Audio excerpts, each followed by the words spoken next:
Muy buenas a todos, soy Pablo Vegué, más conocido en redes sociales como Victorian Guy, y lo que vamos a trabajar en este vídeo es un poquito, digamos, la gestión de contenidos. Digo la gestión de contenidos, pero lo vamos a ejemplificar mucho más con YouTube, que yo creo que es posiblemente una de las redes sociales más versátiles en este sentido, y ahora, bueno, concretaremos alguna cosita de forma mucho más específica, ya que es posiblemente una de las plataformas con más historia, con más versatilidad a la hora de trabajar algunas herramientas y a la vez, pues bueno, permite sistemas de monetización y cosillas similares que al final siempre resultan interesantes. De entrada hay que tener en cuenta que esta red social apenas tiene 15 años, nació en 2005 y la verdad es que fue una plataforma un poquito curiosa porque no era exactamente lo que tenemos a día de hoy. A día de hoy tenemos prácticamente una especie de compañía televisiva enorme donde cada uno de los creadores o incluso empresas van creando su contenido distinto para intentar llegar a su público concreto. Pero esto en 2005 no era así, sino que realmente lo que era una especie de repositorio de vídeos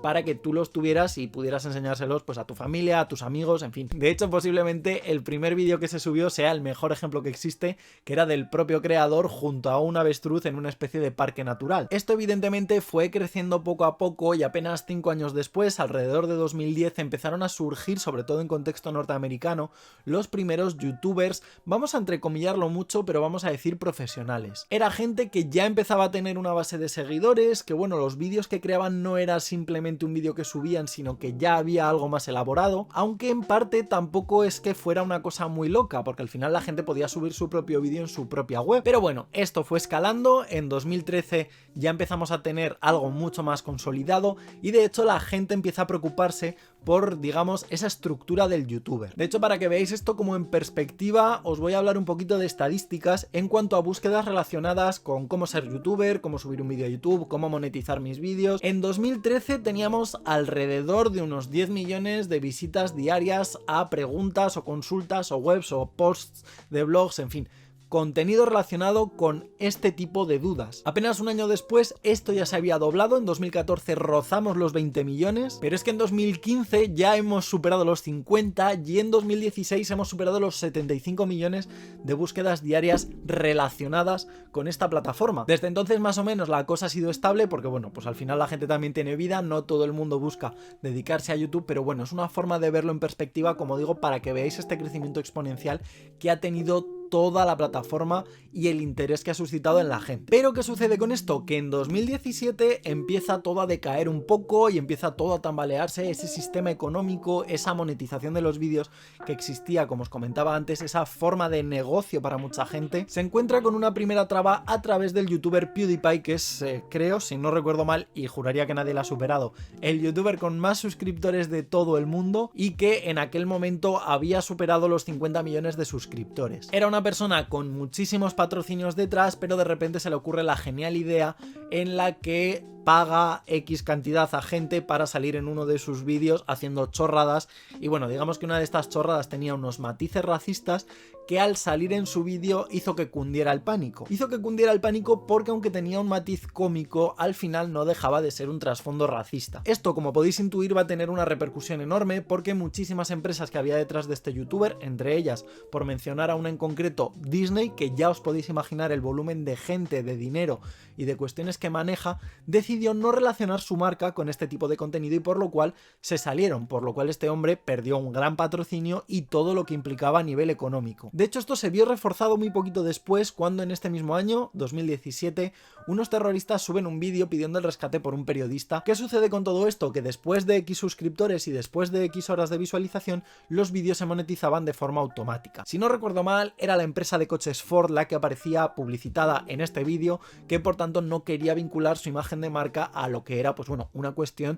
de terrorismo internacional. Todo ello lo que implicó fue que muchísimas marcas decidieran que al no tener ese control sobre el contenido donde se publicitaba su producto o su servicio, decidieran marcharse de la plataforma para no relacionarse de forma involuntaria con según qué cuestiones. Esto no afectó simplemente a PewDiePie como en el caso anterior, sino que afectó a youtubers de nivel internacional, incluso llegando a España, y posiblemente haya sido lo que haya hecho que en los últimos años hayáis visto que algunos de vuestros youtubers favoritos se quejen muchísimo de que la monetización ha bajado y de que no están cobrando tanto como antes. Esto llega a su culmen en 2020 cuando, bueno, resulta que a partir de unas declaraciones de YouTube que en principio no puedes acceder a menos que tengas más de 14 años, pero por otro lado YouTube se publicitaba como la plataforma ideal para cuestiones relacionadas con niños menores de 12, entiéndase cuestiones relacionadas pues con material escolar, con juguetes, con cine infantil, con bueno, cosillas similares que en principio no deberían de estar ahí porque no tenía sentido si no podías acceder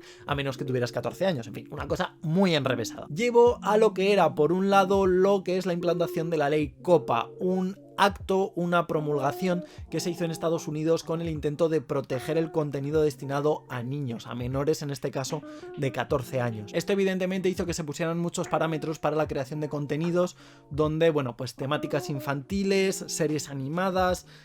canales protagonizados por niños, implicarán la reorientación de este contenido no tanto a YouTube, sino a una plataforma que igual conocéis también, que es YouTube Kids, orientada pues a un público mucho más infantil. Esto digamos que se hizo también a través de algunas herramientas como la anulación pues de la visualización de likes, de suscriptores, de visitas, para intentar proteger al público infantil, para intentar no influenciar ni a los espectadores ni a los creadores de contenido aunque fueran menores de 14 años. Y además la publicidad que vosotros veis de normal en YouTube, digamos que está generada por contexto, está generada dependiendo de vuestra localización, dependiendo de los canales o de las páginas que seguís en otras redes sociales si las tenéis vinculadas. En fin, lo que hacen es amoldar la publicidad a lo que estáis viendo. Pero la ley COPPA lo que consiguió también es eliminar este sesgo para no influir más de la cuenta y por tanto la publicidad está más dirigida a un público infantil de forma mucho más genérica. Evidentemente, al ser mucho más genérico, las empresas no pagan tanto y por lo tanto, pues bueno, estos vídeos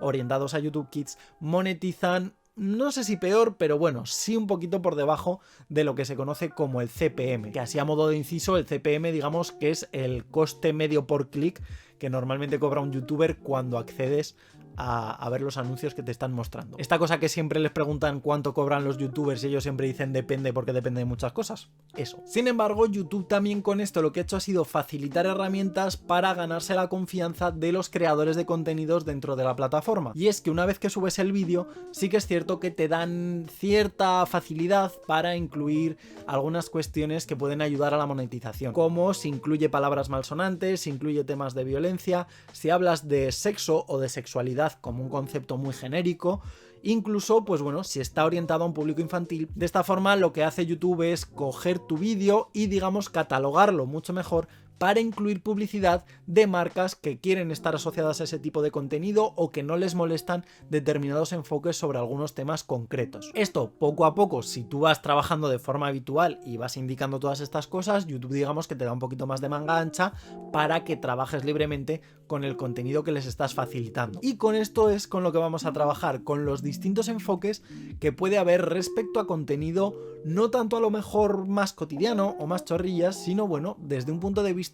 cultural e informativo. Así que bueno, no me enrollo mucho más, os dejo con la actividad, espero que la disfrutéis muchísimo y para cualquier cosita ya os he dejado también al principio mis redes sociales por si tenéis cualquier tipo de consulta. Ahora ya sí que sí, solamente me queda despedirme y hasta la próxima.